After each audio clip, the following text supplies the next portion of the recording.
We are actually embarking into a new journey, a new series of teaching. This would be the study of the book of Romans. So lahi niya ng Romans nga inyong ginahuna-huna, lahi ni, libro ni sa New Testament. This is not about love life. It's all about doctrinal teaching nga gisulti ni Paul dito sa taga Rome. Actually, ang Roma dili part sa tawag journey ni Paul, no? Pero inana niya kapalangga ang mga Kristohanon dito sa Roma. And I don't know, pila ta ka Domingo mag-spend aning study in the book of Romans, pero I believe nga we will be dwelling in this topic murag taas-taas gyud kay tibuok libro sa book of Romans. We have 16 chapters of this book and hopefully praying ma-cover nato ang tanan.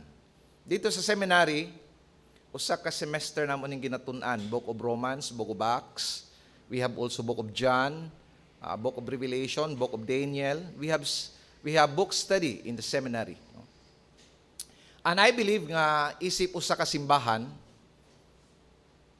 mas maayo ang kanang pagtuon sa pulong sa Ginoo by book.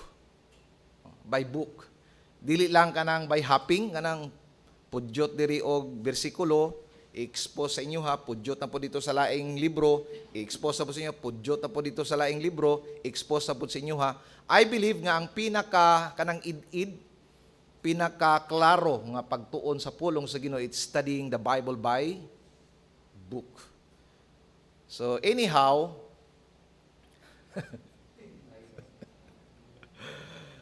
nakahuman na tag isa ka libro sa New Testament. If you could still remember, we have done studying the book of Revelation. Kung nakahinumdum pa mo, no? We have covered that one from chapter 1 up to the last chapter of that book.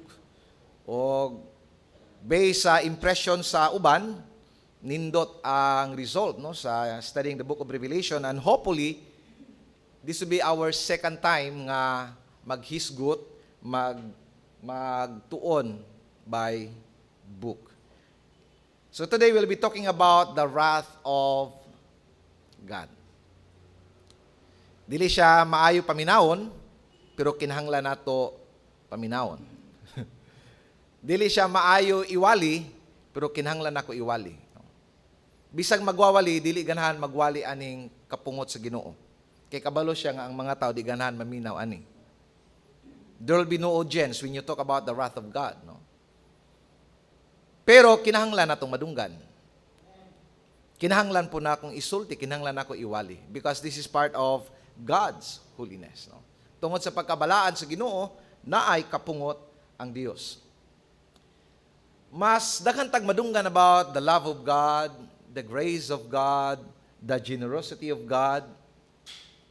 We've heard a lot of these teachings, but we heard less of this teaching, the wrath of God. Mas kukonti lang, gamay lang ang atong madunggan nga mga pagtulunan, mga wali when it comes to the wrath of God or the anger of God, ang kasuko sa Ginoo.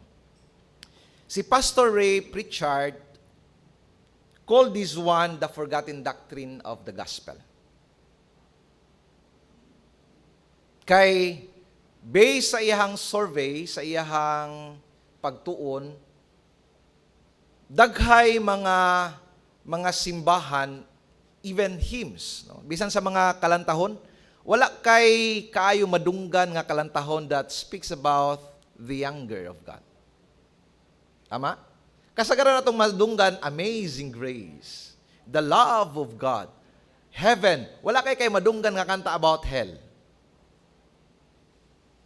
Sumuna ingon si Pastor Ray Pritchard, ingon siya, this is the forgotten doctrine of the gospel. The church don't want to talk about it. Singers don't want to sing about it. Pero, again, this is one of the most important doctrine. Nga naman, amazing grace will not become amazing kung wala ang wrath of God. You will never appreciate that His grace is so amazing kung wala ka nakabalo kung unsa ka pungot ang Ginoo sa sala. But when we realized nga inana kapungot ang Ginoo sa sala sa tao, makaingon ka nga, oh, what an amazing grace. Aya pa nimo ma-appreciate, no? Ang grasya sa Ginoo kung makabalo ka nga unsa di ay ning wrath of God. Okay, so today we'll be studying the book of Romans chapter 1 verse 18 up to 32. Last Wednesday, gihisgutan ni Pastora ang Romans chapter 1 verse 1 to 17. So again, this is an expository preaching that we'll be doing for probably months. I don't know kung maabot batag tuig aning ato ang pagtuon sa book of Romans. So dinhi makita nato ang makalumos nga ebidensya.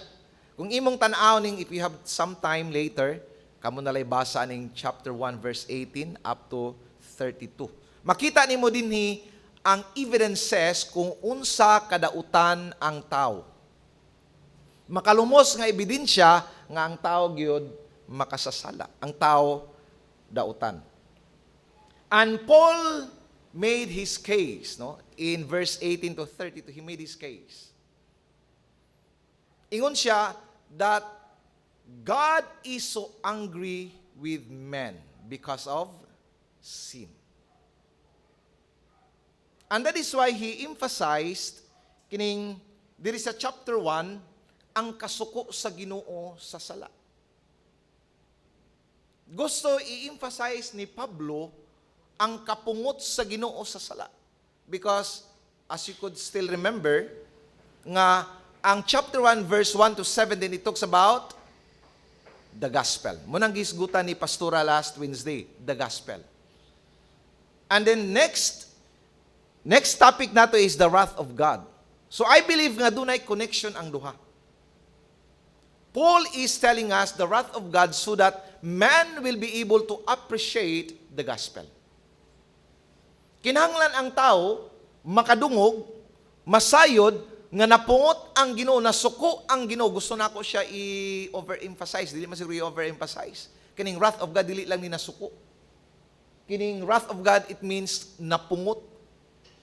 Lahi ang level sa nasuko, lahi ang level sa napungot. Gikayugot-gutan sa Ginoo ang sala. And that is why God give us the gospel through Jesus Christ. Kay gusto ang sala, gusto ang Ginoo nga maho kini ang dagananan, this will become the refuge of man, the gospel, from the wrath of God. So Paul is telling us, hide from the wrath of God. Run from the wrath of God. And the only way to run, to hide from the wrath of God is through the gospel. Tago ta sa gospel, tago ta kang Kristo, pailalom ta sa gahom ni Kristo. Because the wrath of God is, kanang gitawag na to, is the most, horrific judgment you can imagine. No, muni ang pinaka makuyaw, pinaka mga makalilisang nga paghukom that you can never imagine. Munang ingon si Paul sa chapter 1 verse 1 to 17, run into the gospel, hide into the gospel. Okay, but I will not be reading all these verses. Magkuha lang ko mga bersikulo nga atong basahon para sa ato ang pagtuon karong buntag. Romans chapter 1 verse 8, it says 18. Tama ba? 18. Tama? For the wrath of God is revealed from heaven against all ungodliness and unrighteousness of men who by their unrighteousness suppress the truth. Verse 19, for what can be known about God is plain to them because God has shown into them. Verse 20, for His invisible attributes, namely His eternal power and divine nature, have been clearly perceived ever since the creation of the world in the things that had been made, so they are without excuse. Verse 21.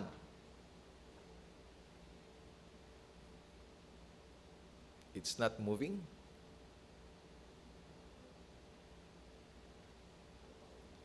Verse 21, for although they knew God, they did not honor Him as God or give thanks to Him, but they became futile in their thinking, and their foolish hearts were darkened. Verse 22.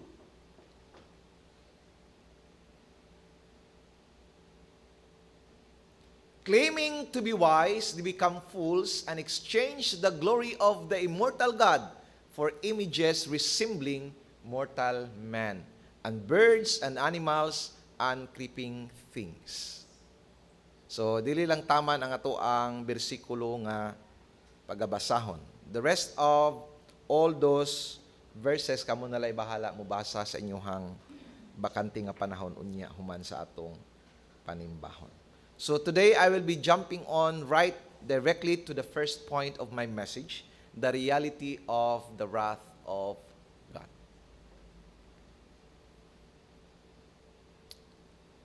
Based sa ato ang text nga gibasa, makita nato that God's wrath is so real. Tinuod ang kapungot, ang kayugot sa Ginoo. It is found in verse 18. For the wrath of God is revealed.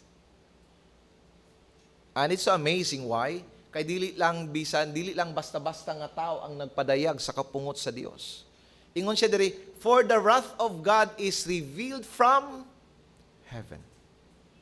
Ang Dios gud mismo nagpadayag sa iyahang kapungot. This is not something nga gikan lang sa mga tao nga nag-ingon ang mga tao nga mga igsuon napungot ang Ginoo sa sala. No. This information, this doctrinal information coming from heaven, coming from God Himself. It is revealed from heaven. So, the wrath of God is so real. Tinuod ang kapungot sa Ginoo. We are not waiting for it. We are not praying about it, but actually we are under it. Wala ta nagapaabot sa kapungot sa Ginoo. Wala ta nagapaabot i-unfold sa Ginoo ang iyang kapungot sa sala sa tao. Wala ta nagaampo about sa kapungot sa Ginoo. Actually, ang tao ilalom na sa kapungot sa Dios. In the Old Testament, down to the New Testament, gisgutan sa Bible nga tinuod ang kapungot sa Dios. If you could still remember, ang mga babae, nganong pag manganak mo, musyagit mo, agay, sakit kaayo, papa. Why? It reminds us for the wrath of God. Nagpahinumdum kini sa ato nga napungot ang Dios sa sala sa tao. Nganong ang tao kapuyo naman magtrabaho? Anyway, igsoon, you might be kanang say tawagan, malibog mo, confused. Ang tao, you love working. Deep inside us, gusto nato magtrabaho. Kaya nga naman, gibuhat ta sa Ginoo nga mga trabahante. There's emptiness sa imong kinasuluran mo na kung wa kay trabaho, maboard ka.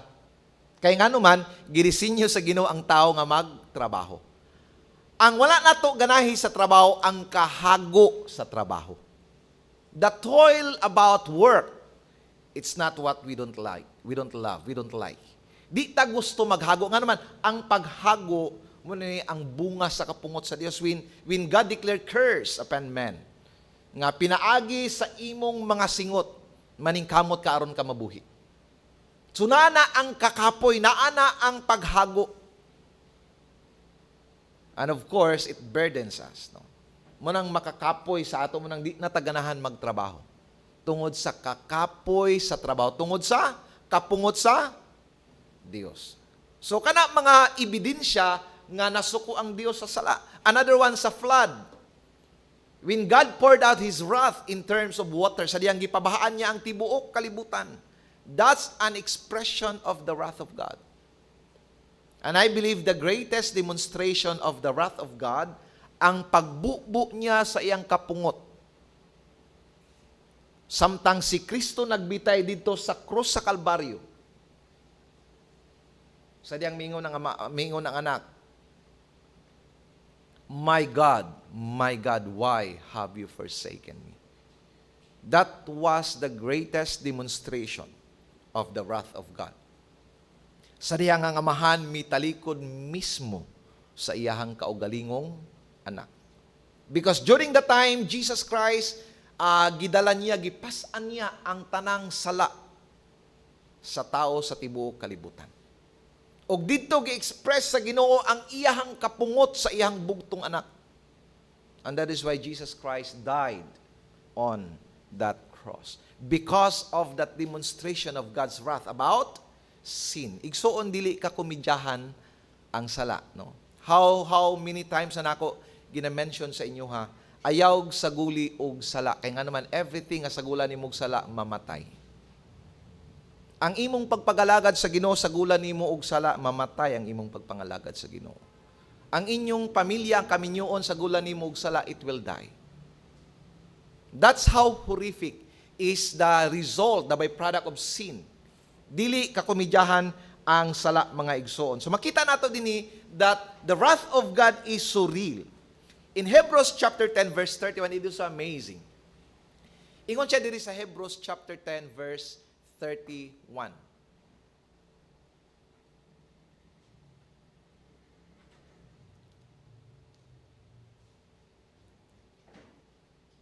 It is a fearful thing to fall into the hands of the living God. So, Paul is calling all men. Ingon siya, makalilisang, makuyaw, nga kahimtang kung ang tao maiagom sa kamot sa kapungot sa Ginoo. Igsoon, mga igsoon, we are kanang is sinner in the hands of the wrath of God. Can you imagine? Makasasala ka, nga naa ka sa kamot, nga sa Ginoo, nga napungot sa sala sa tao. So can you imagine that one? Nga you are standing in the hands of God, you are standing in the palm of God, and He is so angry with you because of sin. Paul is calling us, everybody, siya nga, run, cry, run, hide, be saved, because it's the only way nga maluwas ka gikan sa kapungot sa Ginoo. This is the only way nga ma-save ka gikan sa kapungot sa Ginoo. This is our only hope. Walay laing bugtong paglaom ang tao, mao lamang si Kristo.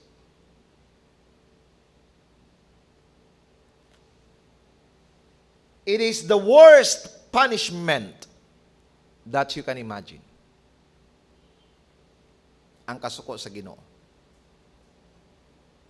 Sa Book of Revelation, atong gitun-an sa una, it mentioned what will happen sa mga taong nagpabilin sa ilang mga sala.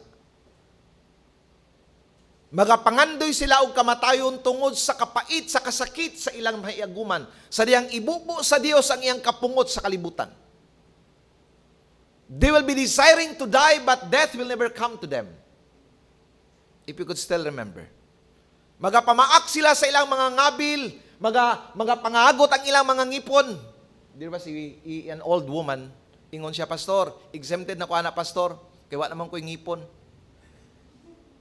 Ingon po ang preacher nga, ayaw ka bala ka na, kay during the time you will be provided with new ngipon.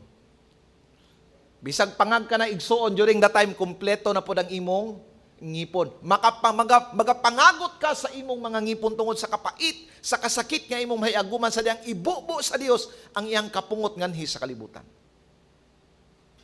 Dili ka kumidyahan ang kapungot sa Ginoo. Muna mga igsoon, it is an encouragement for us, no? Nga dili kita mag off guard ka na bitang usay off guard sa dili magkumpiyansa sa atong pagpangalagad sa Ginoo.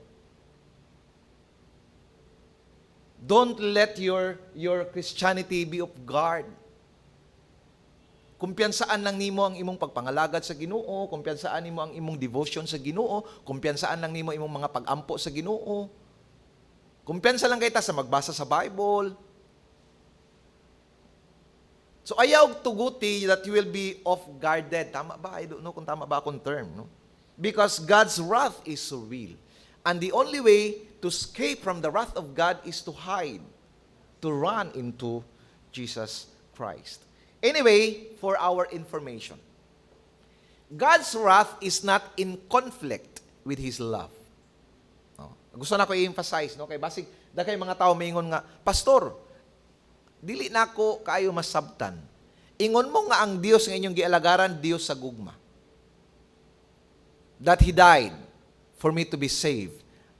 Then why is He judging me into hell? So kay mga tao mangutana ni, ingon mo nga buutan ng inyong Dios. Ingon mo nga ang inyong Dios, Dios sa kaluoy, Dios sa grasya, Dios sa gugma. Nganong napungot man ang inyong Dios? Igsoon, God's angry or God's wrath is not the same with man's wrath. Lahi ang kasuko sa Ginoo sa kasuko sa tao. Because God's wrath is holy. God's wrath is good. Ang atong kapungot, it's not always good. Pag ang tao masuko, di gina maayo. Pero ang Ginoo masuko, it is always good. Can you say amen? Pag ang Diyos masuko, it is always good. Why? Because His wrath is holy. His wrath is good. His wrath is justice. His wrath is an expression of His love. Tungod sa iyahang, gugma manong naay kasuko ang Diyos sa sala. Because He loved us so much. Mga igsoon, the wrath of God is, muning gitawag nato, the wrath of God is the natural response of the Lord against sin. I guess I have to repeat that phrase or that sentence. The wrath of God is the natural response sa Ginoo sa sala. Every time nga dunay sala ma-encounter ang Dios, there is wrath that will be released. Ang kapungot sa Ginoo mutungha lamang igsoon kung dunay sala. It's the natural response of the Holy God to the man who are actually sinners. So, the only way to escape from the wrath of God is not to sin. Kung gusto ka dili mahiagom sa kapungot sa Ginoo, sa kasuko sa Ginoo, the only way is not to sin. But the problem is we are sinners. We cannot help ourselves but to keep on sinning and sinning unless you will be born again. Can you say amen? Hangto dili matao pag-usab ang tao, dili niya kayang labanan ang sala sa iyang kaugalingon. And then every time nga makasala ang tao, there is God's wrath. Because that is the natural response of the Lord with sin. When holiness meets unrighteousness, there is wrath. Kung ang balaan makasugamak sa dili balaan, there is always wrath. That is the natural response of the Lord sa sala. Manaigsoon, makita nato ang kapungot sa Ginoo bisag asa sa atong mga balatian, sa atong financial status, sa atong emotional status. Pastor, nga nung inani man ako na sinatian, might be there are sins nga wala pa nimo na deal sa Ginoo. God might have a personal message sa imo. Because again, ang Dios dili makapiyong sa sala igsuon. There is no under the table when it comes to sin. Can you say amen? Dili pwede mahangyo ang Dios. Maluoy ta sa tao. Pingon ka nga, Lord, pasayloan na lang in tao ni siya Ginoo. Maluoy na ta sa iyang kahimtang, pero sa Dios lahi. Walay favoritism ang Ginoo. Mapastor ka man, ma-reverend ka man, makinsa ka man, pag nakasala ka, silutan ka sa Dios. Can you say amen? And the book of Hebrews is actually reminding us it's so hard to fall into the hands of God. Lisod mahiagom sa kapungot sa Ginoo. And that is why you have to remind yourself that I should live a holy life. Yung mga igsoon, makalilisan kayo ang Bible kaya nag-ingon siya lahi ang silot sa mga taong nakabalo na sa kamatuuran. Kaysa atong mga taong wala pa nakabalo sa kamatuuran. And I believe nakadungog na mo na many times. Pero sometimes, relax na kahit ka ng we of guarded ourselves. Kabalo ta nga sala, but we keep doing it. Gagmay raman nga sala, Pastor, but it is still sin. And the only way to escape from the wrath of God is to live a life of holiness. Muna nga, maningkamot ta nga, magpuyo ka na bitawang kanang righteous life, balaan nga kinabuhi as much as possible. Kung kabalo ka nga sala, ayaw nagbuhata. Maliban na lang atong mga sala nga, may mga butang nga we do not know nga sala di atong nahimo. Pero pag tanaw nimo nga sala, don't do it anymore. Nga naman, kabalo ka nga sala, and God is so angry with sin. Ayaw na buhata. Masuko, ayaw na. Pagdumot, ayaw na. Kabalo man ka nga kanang mga butang nga sala, ayaw na. As much as possible, kandili pagpasaylo, ayaw na. Unload yourselves. Ayaw na buhata. I-release na pasaylo. Kay makalilisang igsoon. May kayon ka nga, wala pa man lagi ko naka-experience, Pastor. Igsoon ang timetable sa ginulahi sa timetable sa tao. And he said in his word, ingon siya, God is slow to, and that is good news for you and for me. Iksoon kung doon na kay kanang gitawag unforgiveness sa imong kasing-kasing, ayaw na paabuta nga. Masuko pa ang Ginoo nimo. Naingon siya nga, I am slow to anger, come. Ask for forgiveness. That is a good news. Because dili man siya pareha sa tao nga pag nakasala ka sa tao, musuko din ang tao. Ang Ginoo lahi, he is slow to anger. He is kanang bitang waiting for us all to come to Him in repentance. Can you say amen? Ang atong pagpangalaga diso, sa init, sa bugnaw, ask for forgiveness, confess, God, pasaylo ako. Nga akong pagpangalagad, usahay, muraog kandila, mapalong musiga, mura siya og kanang, murag bumbilya nga mapalong musiga, ask for forgiveness. Okay, so mga igsoon, dili nato ma-appreciate the beauty of the gospel kung dili kita makabalo sa kapungot sa Ginoo.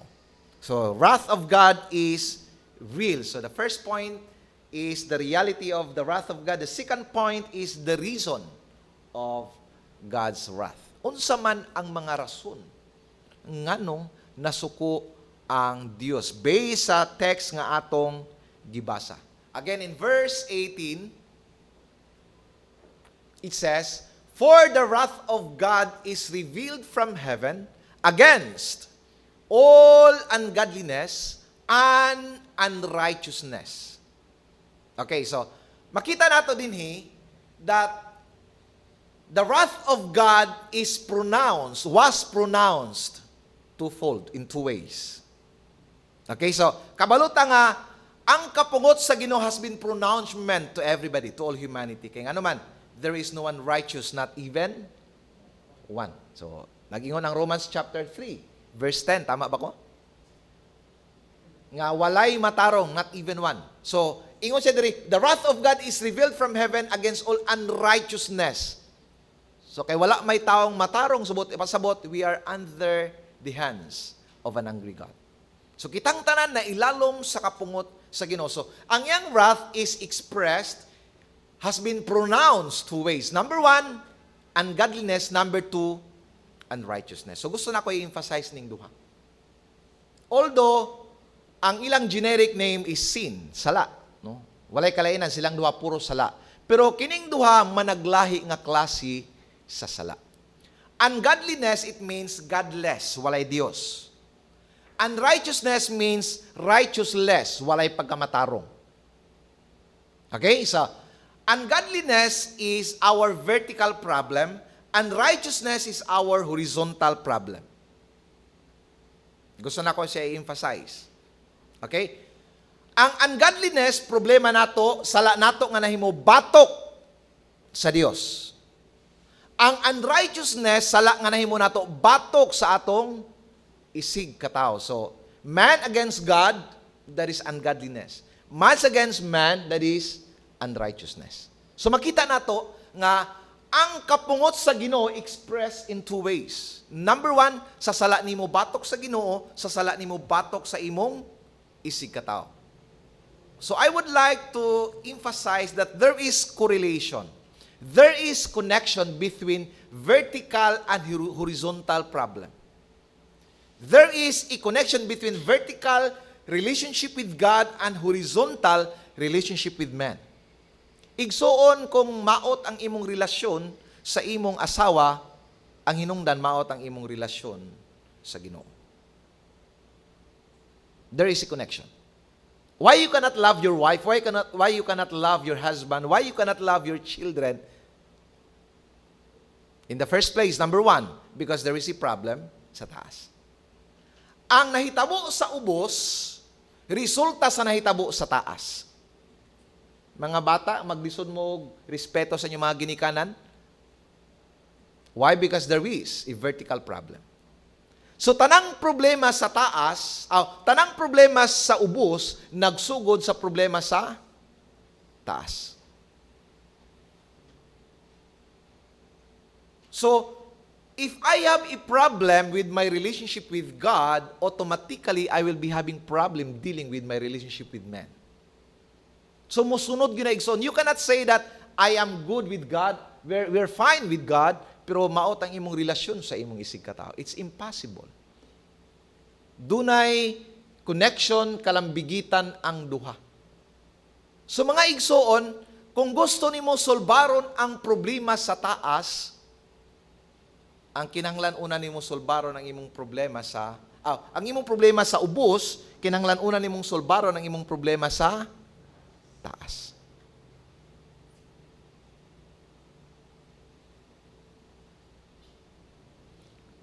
So, deal or fix your problem vertically, and your vertical relationship will fix your problem horizontally. Can you say amen?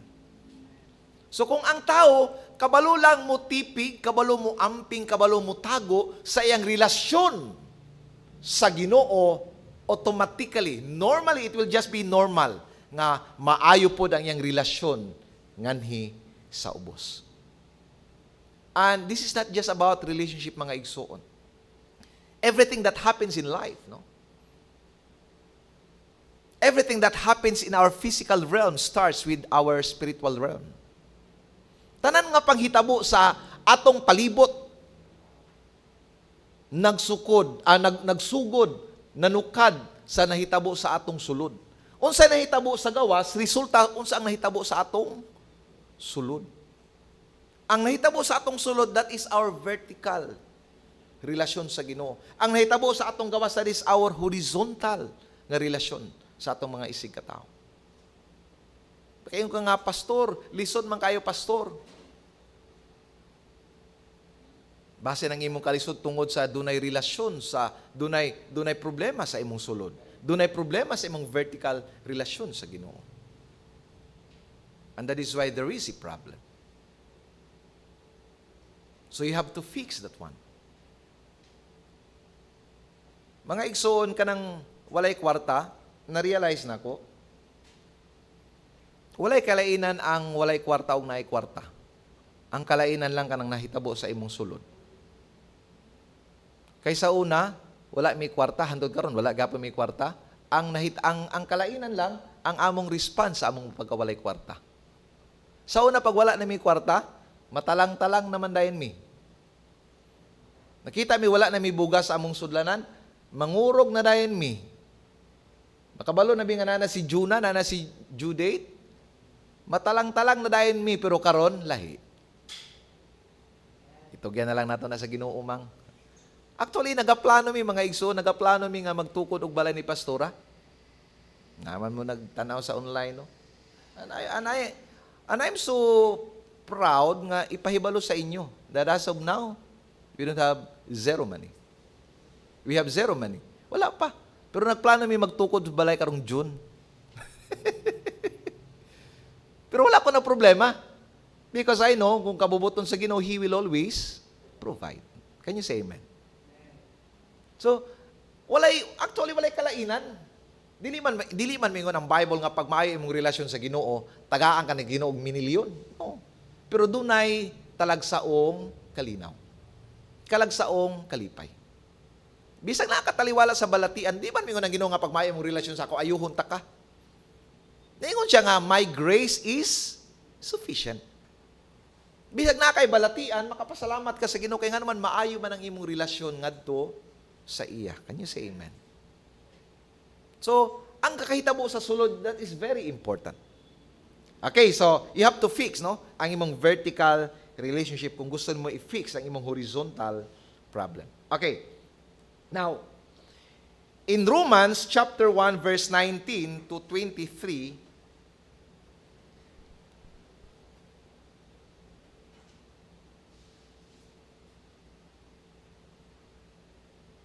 verse 19. Makita nato dinhi ang sala. Ungodliness gisguta na sa verse 19 to 23. Kamo nalay basa ani kining 24 to 32.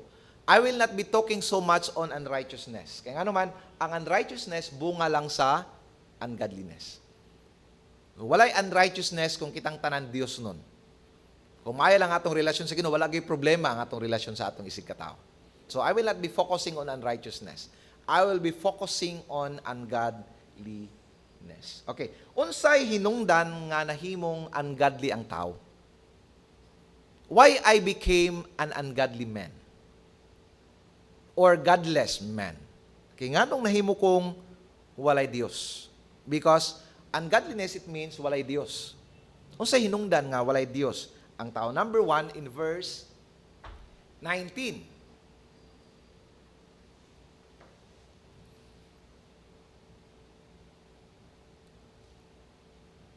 Okay, so what makes us ungodly? Number 1, rejection. Okay, dunay rejection nga nahitabo. Atong gi-reject ang Ginoo. It is found in verse 19. Unsay gingon diri sa verse 19? Atong basahon. For what can be known about God is plain to them. Because God has shown into them. Okay, so, ingon diri ang bersikulo, it is a strong statement. Ang gusto masayran sa tao mahitungod sa Ginoo. Ingon siya, gitinaw nga gipakita, gipadayag na sa Dios. Klaro kaya strong statement ni. Ingon siya, tanang pwede mahibaluan sa tao mahitungod sa Ginoo, gipadayag na sa Ginoo sa tataw sa klaro nga pamaaging ngadto sa mga tao. Wow, it's a strong statement. Pero still ilagya pong gi-reject ang Ginoo. Ang problema sa tao dili kay ignorante siya. Ang problema sa tao dili kay inosente siya. Kabalo siya, pero gidinay niya ang kamatuuran nga naay Dios. Karekod sa ato usahay, kabalo manggid ta nga dili gyud maayo ang di magampo. Pero atong ginadinay kay di man gyapon ta gusto magampo. Hello somebody? Tama? Kita mang tanan guilty ani. Wala may tao mo nang ingon siya diri kung imong basahon ang verse 24 to 32. Ngano ikaw, sige ka panaway nga gapangawat siya. Ikaw, ka nakapangawat? Wala, pastoroy, sa una-una, wala ka nakapangawat?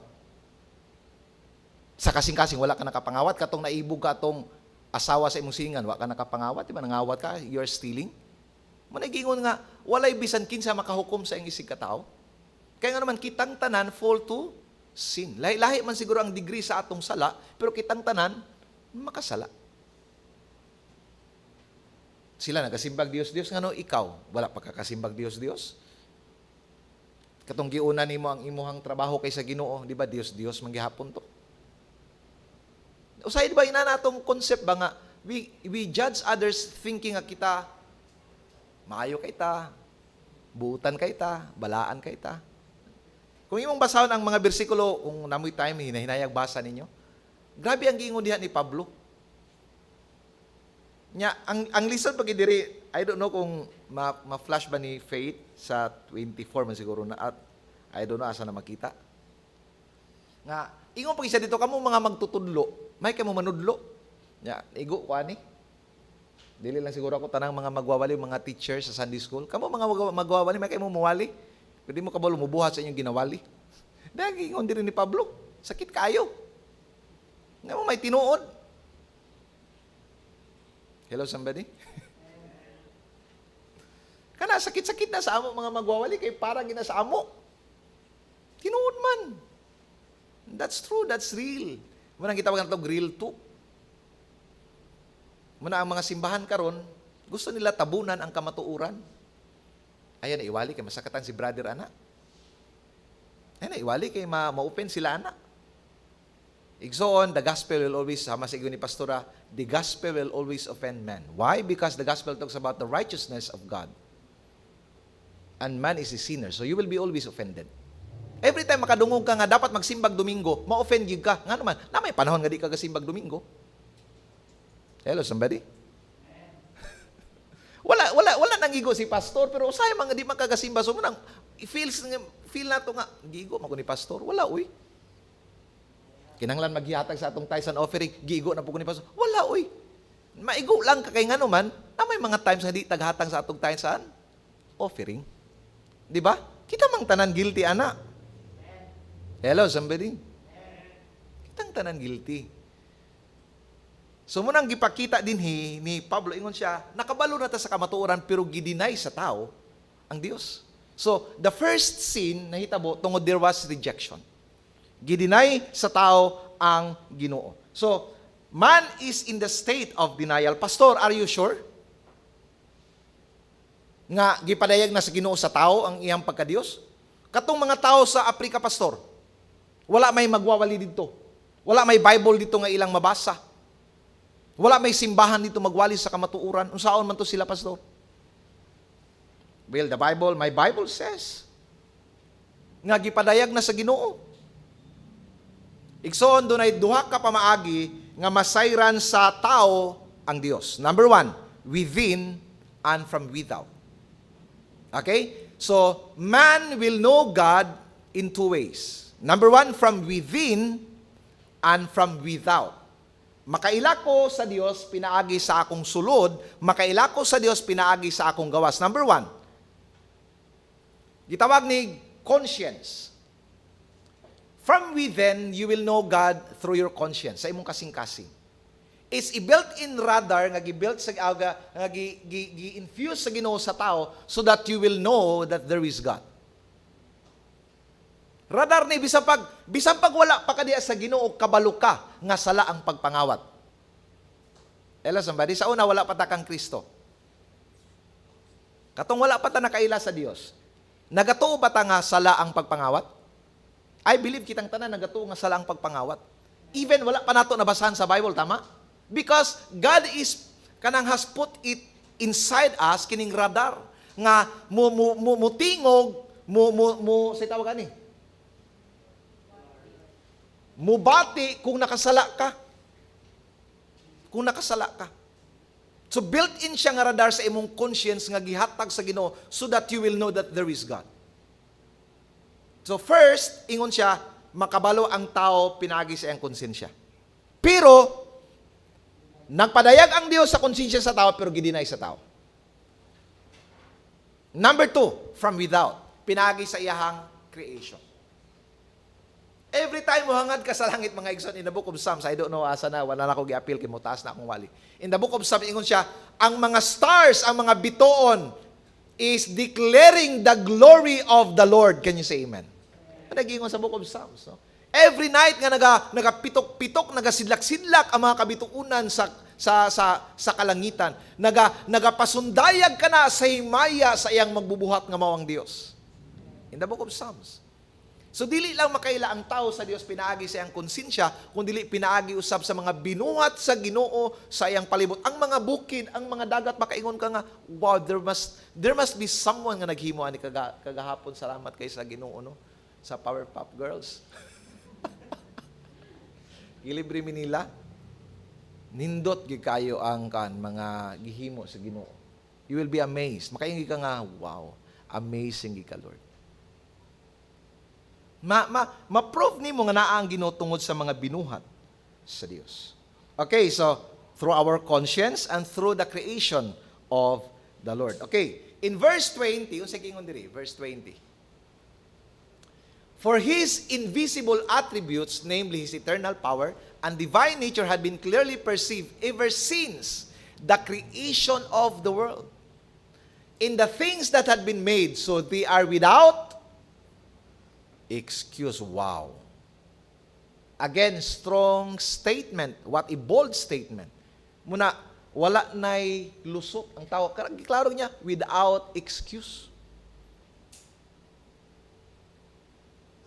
Mga igsoon, nakadungog man sila sa Ebanghelyo, wala. Pag abot sa hukmanan sa Ginoo, dili sila makaingon nga, ay sa Lord, barag unfair magani imong judgment, Lord. Wala gud mi kadungogod sa gospel, Ginoo. So, dapat exempted mi aning hell. Kay wa mi kadungog bisag isa, walay magwawali ni adto sa amo. Walay simbahan nga ni adto sa amo, walay Bible nga niabot sa among panimalay. We must be excused in hell. Pero ang ingon sa kasulatan, ingon siya, they are without excuse. Doon ay two kinds of revelation. We talk this one in the seminary. Di na ako hisgutan sa inyo ha, i-explain, pero I just wanted you to know. Number one, kining gitawag nato general revelation. Ang general revelation, it talks about, munang gitawag nato kaganina katong konsensya o ang creation. Nagpadayag ang Dios, no? Duha ka klase ang pagpadayag sa Ginoo. General revelation through His creation and through our conscience. And the next one, revelation, is the special revelation through the living word and the written word. Okay, sa mga nag-take note, akong hinahinayon, duha ka klase ang pagpadayag sa tao, ang pagpadayag sa Ginoo. Two ways of revelation. Number one, general revelation. Kaning general revelation, nahitabo po sa duha ka pamaagi. Konsensya sa tao o creation sa Ginoo. So, generally, kitang tanan, nakabalo nga dunay Dios. So, tanang nahimugso ani nga kalibutan, we know that there is God. Pero ato lang gidinay ang existence of God.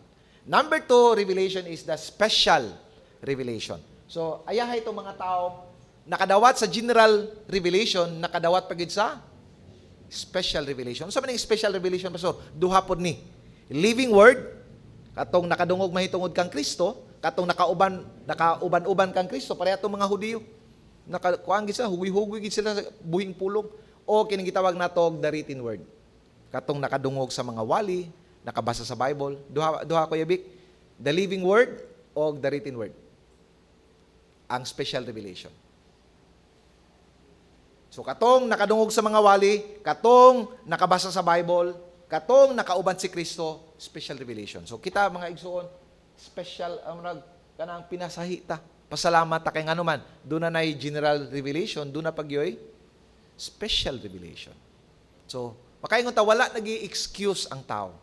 Dili na ta makaingon nga, God exempted me. And for your information, the best way of God's revelation is the number one, the general revelation. Nga naman, igsoon, kumuadto ko sa Korea, magwali di may magkasinabot dito. Hello, somebody?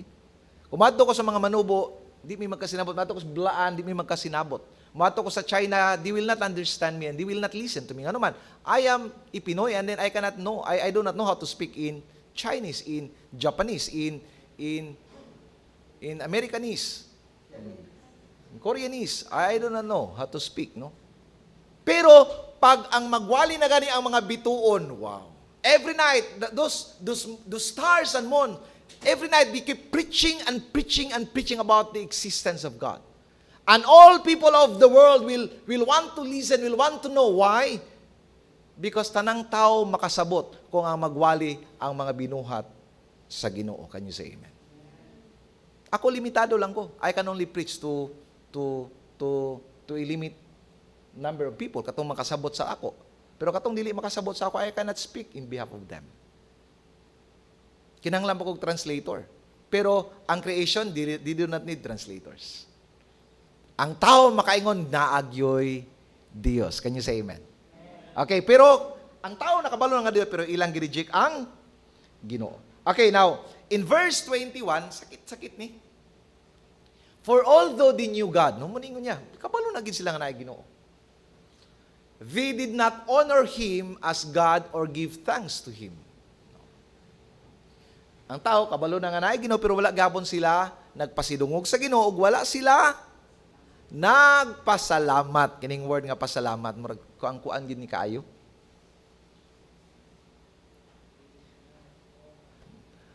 Nag-enjoy sila sa bugas kada adlaw, pero wala nila pasalamati ang Ginoo. They think nga kakaon na mi ani pastor tungod kay naningkamot na mi nagpalit man mi. Isuon ang binhi ana gibuhat na sa Ginoo. Bisag dagha kag kwarta kung wala nang binhi gihatag sa Ginoo kay makaon. Can you say amen? Usay ang tao kana bitang gitawag nato say tawag ana kanang self-sufficiency. Feeling niya nga ang tanan iyang naangkon tungod kay naningkamot siya. Of course, no? Naangkon man nimo sa imong pagpaningkamot. But behind your effort, there is God. So ayaw gyud kalimti. Ang hinungdan nganong gibuhat sa Dios ang tanang butang sa kalibutan. Ang hinungdan. Nganong gibuhat sa Ginoo ang isda? Nganong gibuhat sa Ginoo ang hayop? Nganong gibuhat sa Ginoo ang tao? Isa ra ang hinungdan. Kay ngano, gusto niya ang tao mosimba sa Ginoo, gusto niya ang tanang binuhat mo simba sa Ginoo ug magpasalamat sa Ginoo. That's the reason why He created us, animals and all these things, so that they will glorify Him and they will give thanks to Him. Nga naman kay kabalutan nga, walay ato bisan gamay. Tanan gikan sa Ginoo. Kinabuhi gikan sa Ginoo. Atong kusog gikan sa Ginoo mo nang maningkamot nga, Lord, samtang buhi pa mi mga lagad minimo. Samtang buhi pa mi Ginoo, musimbagin minimo. Basta makaabot lang simbahan, balag na ibalatian, basta kay kaya lang, Lord, maningkamot, di ko maputok simbahan nga naman, kay magpasalamat yung kunimo Ginoo. So, muna ang gusto sa Ginoo sa tao that we will become, we will honor Him and we will give thanks to Him. Okay, it reminds me of a man in the Bible, in Daniel chapter 4, verse 30, kaila siguro mo ani, kaila tang tanan ani, si King Nebuchadnezzar. And the king answered and said, anyway, ako sa ikuan ng background. Muning panahon na nga nag-declare na si Daniel. Sa diyang interpret na niya ang damgo sa hari, siya nga, mahal nga hari. Kuyaw ning imong damgo. Kay ingon ang Ginoo, hukman ka sa Dios. Mukaon daw ka og sagbot. Kuhaon sa Ginoo ang imong gingharian gikan nimo. Kay grabe ka masupilon batok sa Ginoo. Imong ginadaog-daog ang mga kabos. Naghuna-huna ka nga imo nang gingharian nga gipahulam ra man sa Ginoo sa imo. Suko ang hari. Mo ning gitubag sa hari siya. And the king answered and said, mo nang tubag na ang hari kang kay suko siya gid nga kuhaon daw sa Ginoo ang gingharian nimo. Unsay kuhaon sa Ginoo? Ako'y nagtukod ani. Suko ang hari ingon siya. And the king answered and said, is not this great Babylon which I have built by my mighty power as a royal residence and for my glory and my majesty? Oh. Sana all. This is man's talking. Inani man ang tao. Inani man ta. Ako. Kung anon sa Ginoo sa akong pagpaningkamot, ako'y naningkamot ani Lord. Sa inani man ta. Okay, siya, I have built by my mighty power as a royal residence and for the glory of my majesty. Through me. It's because of me. Wow. Igsoon, wala pa nahuman og sulti si King Nebuchadnezzar sa nahitabo sa iya. Og diha nawad-an siya sa iyahang pangisip, dili panimuot. Panimuot mo nakuyapan, nakuyap pastor, nakuyap. Nawad-an siya sa iyang pangisip, diha nabuang siya og diha mikaon siya og sagbot. Can you imagine hari ni kaog sagbot? And he was like that for years after years after years. Naundang lamang ang hukom sa Ginoo sa diyang miangad siya sa langit nangayog pasaylo, Lord. I know today, I realize nga dunay lamang isa ka tinuod nga hari. I am not the king, you are the true king. Can you say amen? Giuli sa Dios ang iyang maayong, dili panimuot pastor, ang iyang maayong pangisip o gi-restore sa Ginoo ang iyang gingharian. Kay ngano man nangayo siya pasaylo sa Ginoo. Pero niagi siya og silot. God is a God of grace. No? Mupasaylo man ang Ginoo, pero kinahanglan mahiaguman nato ang atong silot. Mo gingon ni pastora kaganina, sometimes kining mga butang nga atong agian, it's the holy ground. Kang King Nebuchadnezzar, it became the holy ground for him. Mo to hinungdan nganong nakaila siya sa tinuod nga hari sa langit o sa yuta. Palakpakan nato ang Ginoo. Okay, number 2. Number 1, rejection. Number 2, nga sala sa ungodliness, kining gitawag natog idolization. Anong idolization? Pastor, idol man. Should be ang katapusan sa akong kuan. Rejection. So, dapat idolization. Okay, so number 2 is idolization. So, wala lang nato, gisalikway ang Ginoo, nagsimba pagitag, ato mo siyang giilisan. Wala lang nimo nga murabag ginisregard ang Ginoo, imo pagid siyang gikambyo. Okay ra unta tong wala nato siya nya ato pa siyang gikambyoan. Okay. Kitang tanan gibuhat sa Dios nga mosimba. God wired us to be worshipers. Kitang tanan maninimba. Kay gibuhat ta sa Ginoo in that way. We are all worshipers. So, kung dili Dios ang imong gisimba, dunay lain kang gisimba. Kaya nga naman, kita mang tanan, maninimba. So, kung wala ka nagsimba sa Domingo, lain imong gisimba ng adlaw. Kaya nga naman, we are all created to worship. Okay, now, this is how God wired us. Ang uban, nagsimba og mga star. Ang uban, nagasimba og mga movie stars. Ang uban nagasimba og mga bato. Ang uban nagasimba og mga asu. Asu. Asu. Daghang ta ginasimba. Kitang tanan maninimba. So, kung ang bottom line, kung dili Dios ang imong gisimba, you are replacing God with something or someone. Siguro, uyab nimo. Manang wala ka sa Domingo, tungod kay tuwa ka sa uyab nimo. So, naginay replacement, dili pwede nga walay replacement. So, dunay na-replace sa Ginoo. So, wala lay gitawag nato nga rejection, dunay gitawag nato nga idolization. Okay, atong basahon ang text. Romans chapter 1, verse 22 to 23. O sa gingon din.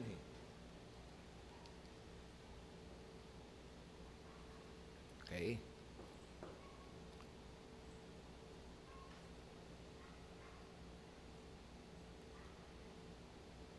Praise the Lord. God is good.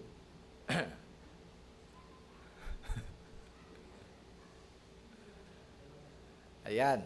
Okay. Salamat, Lord. Okay. Claiming to be wise, they became fools and exchange. Wow. Nanang word nga exchange. And exchange the glory of the immortal God. Gikambyo na to ang Diyos. Nga way sinugdanan o walay katapusan sa mga hulagway, sa mga taong gibuhat lang. So can you imagine? What a poor trade. What kanang a poor exchange. Gibaylo nimo ang magbubuhat sa mga binuhat. Di ba what a foolish exchange? Katong Friday, nagisguta the great exchange that happens in the history of man. When the Son of God gives up His life for us, so that we will be having life in Him. That is the greatest exchange nga nahitabo. Pero ang tao, gibaylo niya ang Dios nga naghimo sa mga butang nga gihimo. What if for exchange? Hello, somebody? Okay, mga igsoon, it is an ugly picture about men. An ugly picture. Why? Because this is kanang gitawag na to, anyway, we are not experiencing spiritual evolution. We are experiencing spiritual devolution. First time siguro niyo madunggan kining word nga devolution. Ang atong hunahuna nga ang tao naga-evolve sa atong spirituality. Sa una, wala ta kaila sa Ginoo. And then little by little nakaila na ta sa Ginoo hangtod nga atong gihigugma ang Dios. Ang ubang tao di believe that one. Nga sa una, wa ko nahigugma sa Ginoo. Wa ko nakaila sa Ginoo, but today I became spiritually matured. So, it's an evolution. Naga-evolve ko spiritually. But no. Human history is all about spiritual devolution. Sa una, nahigugma ka sa Dios. Sa una, ang tao nahigugma sa Ginoo. Sa una, ang tao nagasimba sa Ginoo. But it devolves hangtod nga wala na siya nahigugma sa Ginoo. Ingon ana po igsoon ang kalakaran sa tao sa kalibutan. You start so high and you ended so low. Gibuhat sa Dios ang tao nga nahigugma sa Dios. But you ended not loving God. Exchanging the glory of the immortal God with the immortal man. With the mortal man. Can you say amen? So you are not evolving. We are devolving. Bisan sa atong Kristohanong lakaw sa Ginoo. Naga-degenerate ang atong pagpangalagad sa Ginoo. Instead nga nagatubo pataas, usahay nagatubo paubos, saka pataas, tubo na paubos. Okay lang kung tanong ka ng lakang tulo, baking luma, lakang tulo, baking luma, okay o na. Pero kung lisod, abanti isa, atras luma, abanti isa, atras luma, magkaana mo kalayo sa presensya sa Ginoo. Can you say amen? Ingon ana usahay, we are devolving, we are not in evolution. We are not evolving, we are devolving in our spiritual walk with God. And again, be reminded that God's wrath is real. Be reminded that God's wrath is real. And ang tanang sala, ang tanang hinungdan, nganong nag-devolve kita, sala. And then, God is angry with sin. Okay, I don't know kung kaila ka, kung sa inyong mahinumduman, kung makita mo red paper clip. Namin mahinumduman? Somebody? Namin mahinumduman? Wala. Familiar about the red paper clip? Ha? Barter? Exchange? Okay. O saan nahitabuan ng paper clip? Kining paper clip, do you believe nga it has been traded with the house? So, it's true story. Muto mo nga, ang red paper clip, it has been traded, exchanged with house and lot. Muto mo? Tuo na lang mo, para madali ta. Okay. Actually, doon ay 14 trades nga nahitabo before niya nakuha ang house. 14 ka panagbaylo. Ang pangalan sa tao si Kate McDonald. Tag-iya sa Mac Chicken. Joke. si Kyle McDonald. Ingon siya, I will trade this red paper clip. Ano siya? I will trade this one. I believe na pinabili niya, I will have my own house and land. Wow, what a brilliant man. So, dito sa Craigslist ba? Tama ba ko? Website na siya nga, dito nimo i-post ang mga butang nga wala na nimo gikinahanglan in exchange sa butang nga imong gikinahanglan. So, gipost ni Kyle McDonald dito sa Craigslist. Ingat siya. Gusto na ako ni pakambyoan ani nga butang. Pero bullpen pa. Bullpen pa. Ang read paper clip, siya nga, gusto na ko i-exchange og bullpen. Nahimong bullpen. Hangtod, sigig trade, hangtod nahimong balay. What a brilliant man. 14 trades lang. 14 trades. 4 lang din, 14 trades.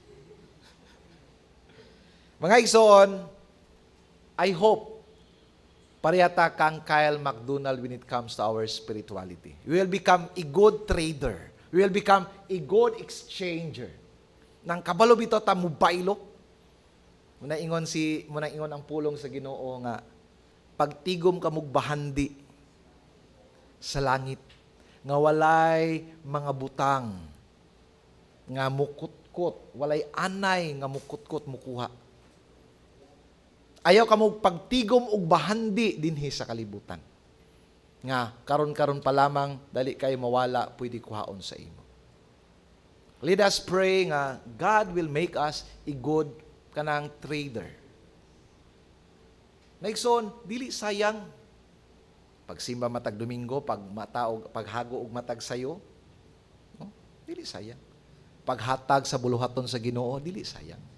Samara ka nga naga-exchange ka sama kang Kyle McDonald. One day, I will be having a house and lot in heaven. Can you say amen? Praise the Lord. Ingon ang Ginoo nga, sa balay sa akong amahan. Wow. There is a great mansion that has been prepared by God. And that is why I keep doing this one. Why? Because I am so excited. Balay ko sa langit, nagasidlak-sidlak. Usay na ginakatawan lang nato nga kanta no sa mga bata, pero kung imo nang tanawon ba unsa ka nakanindot ng balay dito sa langit, no? Balay ko sa langit, nagasidlak-sidlak. Balay ko sa langit, nagasidlak-sidlak, luyo sa Panganon. Ginoo, Ginoo, hinumdumi ako, Ginoo. Kabalo pa man ang kanta? Ginoo, Ginoo, hinumdumi ako sa imong pagbalik. Hangin ako ang tanan sa pagtindog atong kantahon ang balay ko sa langit. With action. Pasay man nanganta mo tayo manganta di tayo nanaday kit ngano di man pwede. Minanaw tapon di ba Kuya Vic? Nang praise and worship inana mo na Ginoo, Ginoo, hinumdumi ako. Di ba nganong mga tao mga praise and worship leader? Pwede ba siguro, no? Sige, next Sunday. Igsoon, let us pray nga we will become a good trader. Dili bitaw ta manghinayang ikambyo ning mga butang sa kalibutan sa mga butang nga langit nun. Can you say amen?